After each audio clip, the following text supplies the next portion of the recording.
Did you ever wonder what it would be like to be one of the last people on Earth? We're talking Ghost Town! Who would you see? There's nobody. There's nobody. Ah! What would you do? Hey, I'm sorry if the end of the world makes me a little nervous. Where would you go? The stars are open! Well, get ready to find out, because the Comet is coming into your orbit. The legal drinking age is now 10, but you will need ID. Let's be real. It's the night of the Comet. What do you give me if I come back? Texas? Night of the Comet. I'll be taking requests from all you teenage comet zombies. The night the teenagers ruled the world. Yeah! Night of the Comet. The burden of civilization is on us. Fiction, isn't it?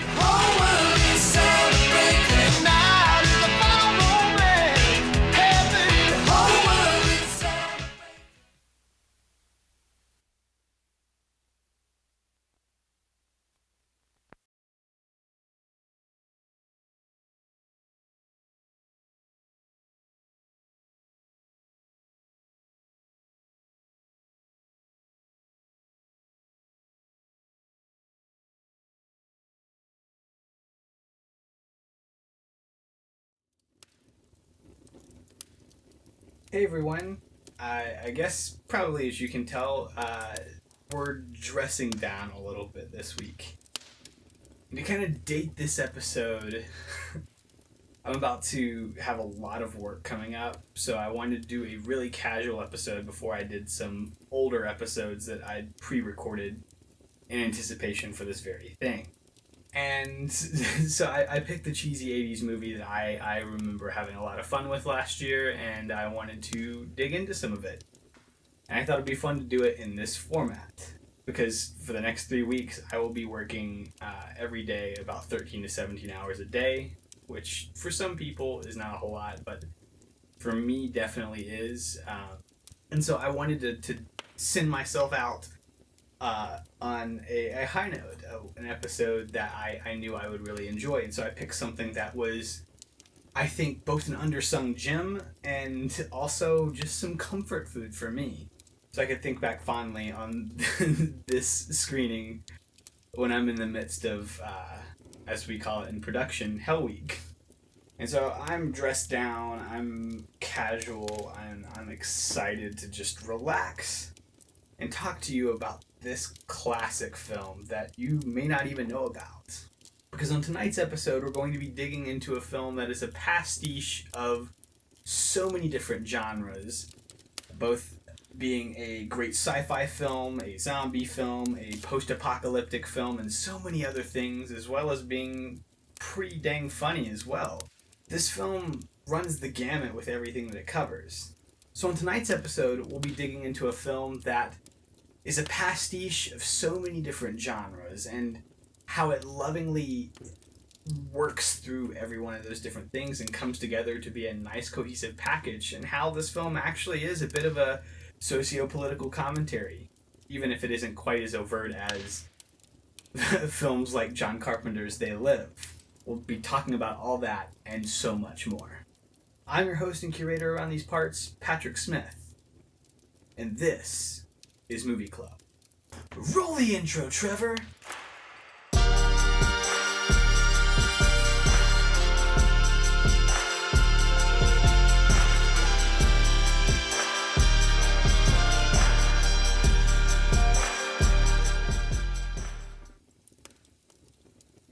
Hey everyone, and welcome back to Movie Club. We're finally in March, and while we don't have exactly a themed film series to run through in March, I think you'll enjoy the movies we've selected to screen for you this month. And we're kicking it off after we had a pretty serious discussion in our longest episode to date last week with a much more fun, easy film for me to discuss, as well as just, I would argue, like I said in the intro, pure comfort food that is also a misunderstood gem from the 80s. With a spectacular synth-filled score that is totally par for the course for an 80s sci-fi flick, tonight's film follows two valley girls who are spared a hellish demise due to an apocalyptic extinction event and are sent to wander around the hellish landscape that has become of LA. This story setup allows us to touch on quite a few popular horror tropes and subgenres of the age, like zombie and post-apocalyptic film, and quite a few others. And all this from a film that is being released concurrently with the films that clearly inspired it. So you mix together tonight's witch's brew of fantastic ingredients and you get this undersung gem from the 80s. Written and directed by Thom Eberhardt, we have Night of the Comet. Now, a little bit of the story about how I discovered this film. Last year I decided to start an experiment where it was naturally the evolution of what I'd been doing every October. The previous October, and in 2019, I watched through the major 3 franchises, the major 3 slasher villains. So every Nightmare on Elm Street film, every Friday the 13th film, and every Halloween film. In 2020, I decided to do something different. Since I had more time due to the pandemic, I decided to watch a horror or horror-adjacent film every single night in October. And this began an event I'm going to call October Nights. I'll do that once again this year because apparently I like punishing myself, but also it helps me find little known gems like this. And to be frank, I probably wouldn't have checked it out had it not been for Sidewalk Film Festival, located here in my hometown. They'd hosted a screening of it and I just wasn't able to catch it, so I knew I needed to try and find it on my own. And luckily I brought along movie club co-creator and occasional guest host of this show, Gavin Slay, for the ride. And I think we were both pleasantly surprised with both how cheesy this film is, but also how fun it is. Like, I'm surprised we don't talk about this more often.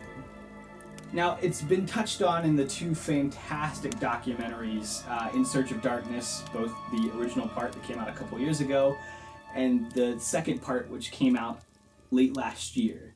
This documentary interviews and talks with people who have worked in the horror genre, specifically in the 1980s, all across the different subgenres. And that includes the cast of tonight's film. Now, before we move forward, I probably should mention a couple of this film's more problematic elements, and just get that out of the way. For better and worse, this film is released in the 1980s, and it's definitely a part of that culture. And for everything it gets right, it also has a couple missteps. While this is definitely a film that is critiquing capitalism, especially late-age Reagan-era capitalism, which a film that we'll cover on Movie Club coming up will do a lot more overtly, and I would argue in just as fun a way. But the 80s was also a time filled with homophobia, and sadly this film is also a victim of that. While it's contained to like 2 lines in the entire film, viewing in a current context, it really was surprising to hear that, especially for how progressive some of the other ideas in this film were. It really feels like a slap to the face, and I imagine for people who are part of the LGBTQ community, it could really hurt you. In order to engage with 80s material at all, really you're going to have to deal with this kind of stuff. And that means sometimes if it's better for you mental health wise to avoid movies like this, you probably should. Some other things of note are some weird sequences where there's some weird violence against women that feels particularly nefarious. And on a much lighter note, this film also contains, feminist talking points as written by white men in the 80s, so not super feminist. But I do believe overall this film gets a lot of stuff right, and it makes for a pretty delightful viewing experience. But with everything that this film gets right, I think it's worth acknowledging the few things it does get wrong. And because a couple of these things do exist in this film, it kind of makes me think that this film would be rife with opportunities and a plethora of new angles that we could attack it from if we were to remake it today. As much as I do love this film, I think this film would be great with like a Blumhouse budget and attaching a female director like Kathy Ann or Patty Jenkins or hell, even Sophia Takal. With a brand new script from any one of these directors that I would definitely trust in this department, I think we could remove all the problematic elements and still have a film that I think takes all the great DNA from the original and finds a new, unique, and uniquely, definitively feminist way to move forward. I mean, I'm not really a person who loves remakes. I think Hollywood churns them out at a ridiculous rate and oftentimes doesn't understand what made the originals great, and they flop consistently because they're not remaking the film from a truly creative standpoint. They're remaking it for a money-making venture. And I think Hollywood does this all the time, but I do think there are occasional remakes that prove that, you know, if you approach a remake in the right way, you can truly create something special. I think you could easily update this great source material from Thom Eberhardt and take it from a cheesy gem of the 80s to an 80s inspired feminist masterpiece. And now that I have critiqued this film and talked about maybe even remaking it, I think it's worth spending a lot of time on what this film does right. Let's start behind the lens. The cinematography here from Arthur Albert is absolutely gorgeous and captures this uniquely haunting and atmospheric orange-tinged apocalyptic LA. Long shots of empty highways and underground bunkers are imposing and menacing, and it takes a lot to capture something like this so genre-specific.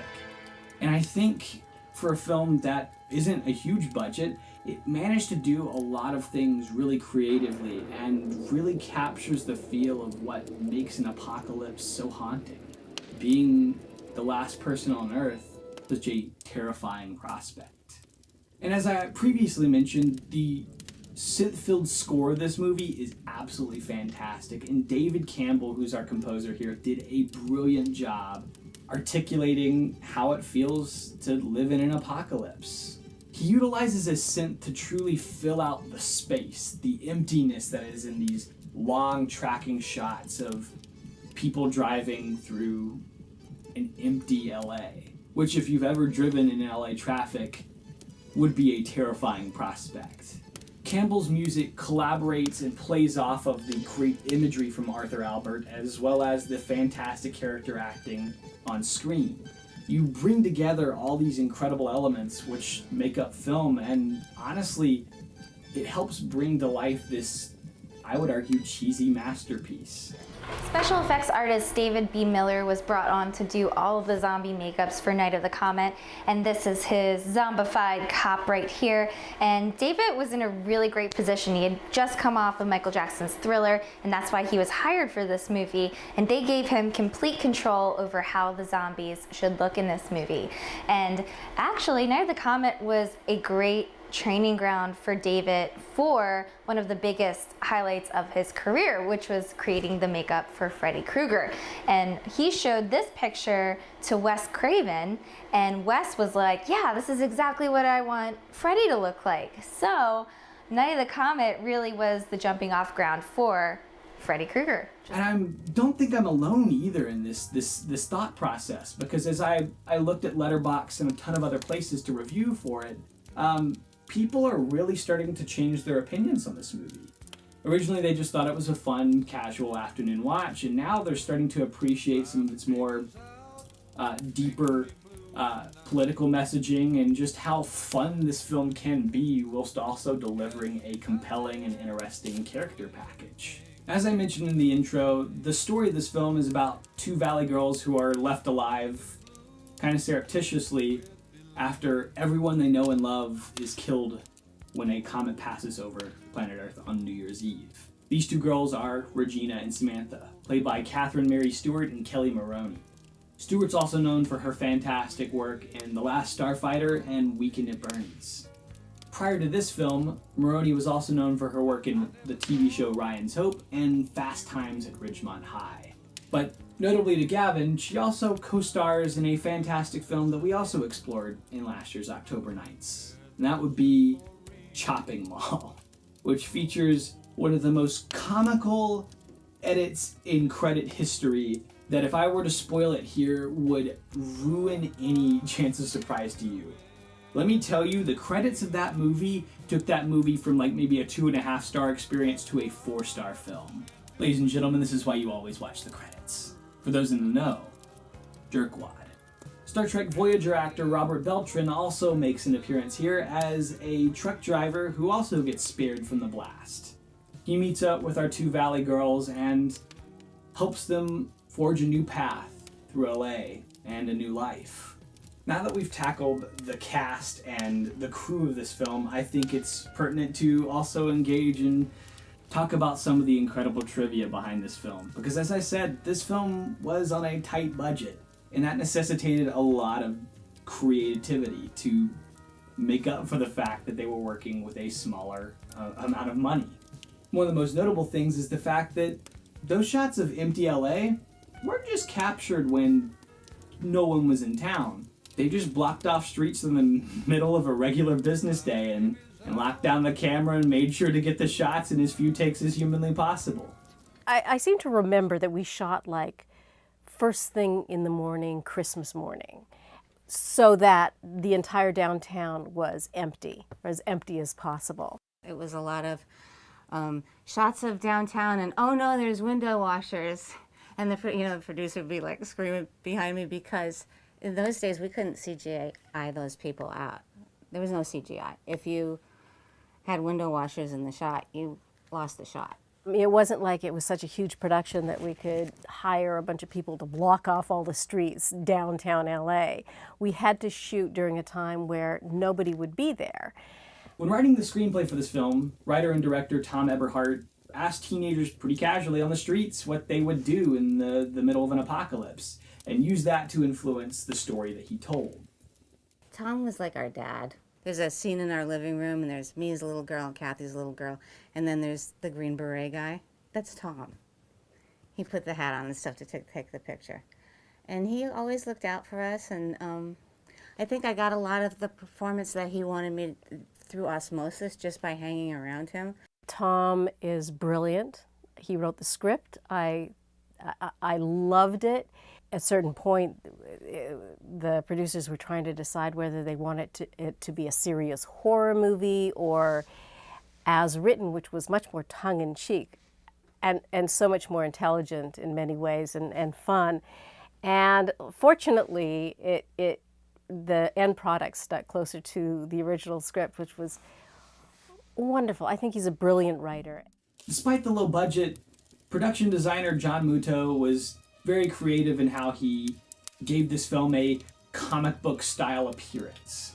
Back in the 80s, comic book films weren't all over the place, so it was kind of easy to find a way to bring that aesthetic to light and sneak it into a film that was overall just a normal sci-fi movie. Every character, especially the good guys, were given particular colors that represented them, so that way they were easy to pick out of a crowd and easy to remember as well.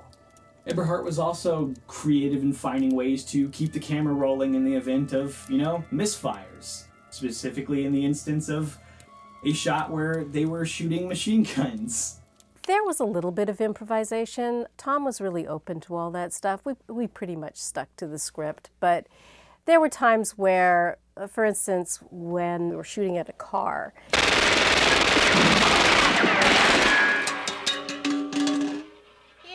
We were supposed to get Uzis, and we got Mach 10s. And Tom was so frustrated, everybody's kind of frustrated because they jammed. And so we were blowing takes.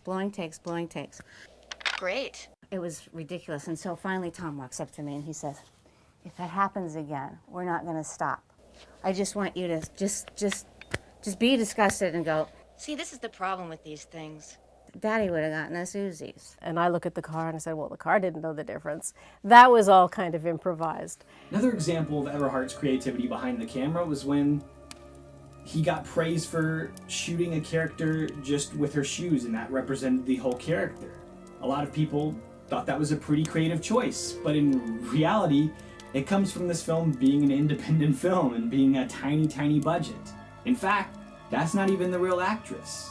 This was a pickup shot needed to finish out the film, and the actress was unavailable. So they just got someone from production to wear the character's sneakers, and since they didn't even have the elevator they needed to shoot the scene in, they had stagehands take screens and move them apart to simulate opening doors. This resulted in a shot that Eberhardt was praised for when, it was actually necessity rather than the invention of someone thinking that would be a creative shot.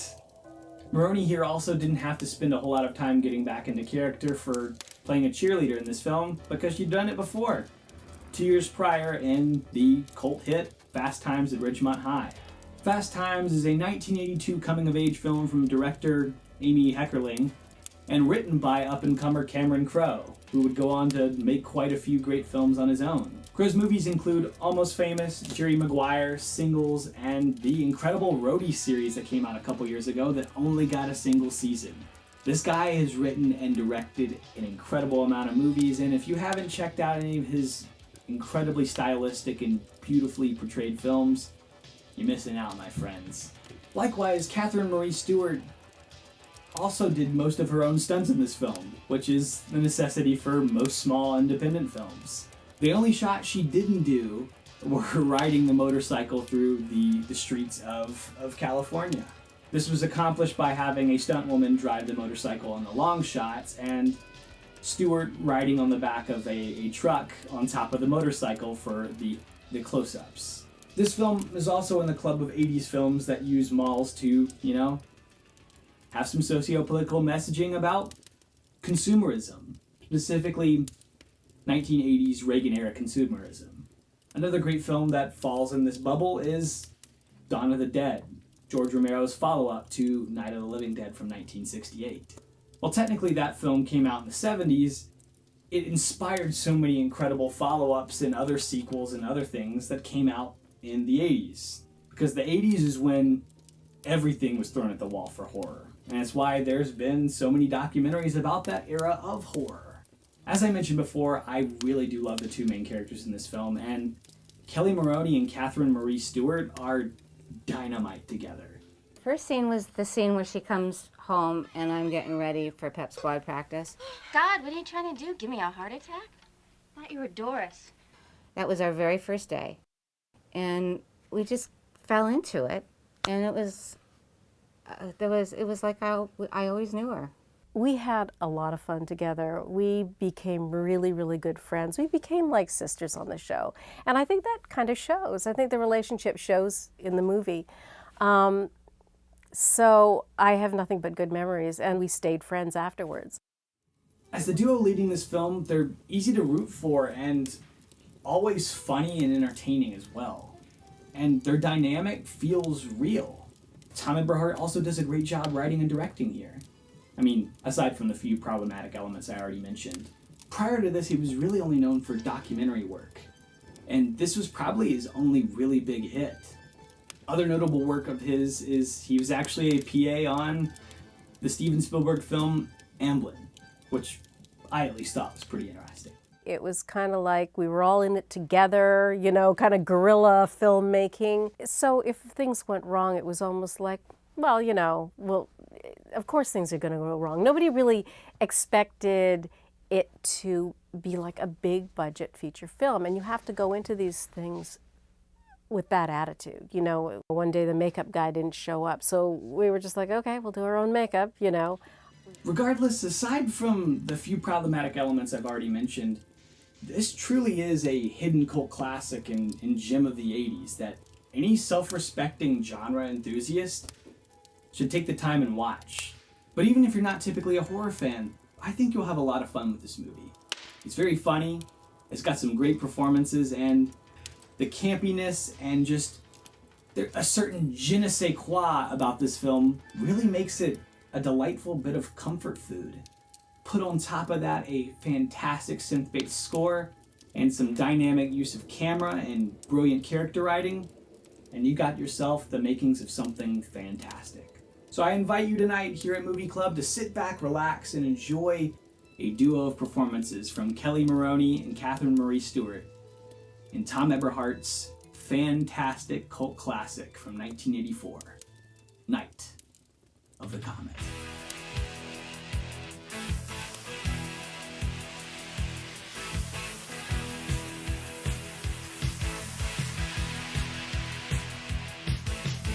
Going through a break.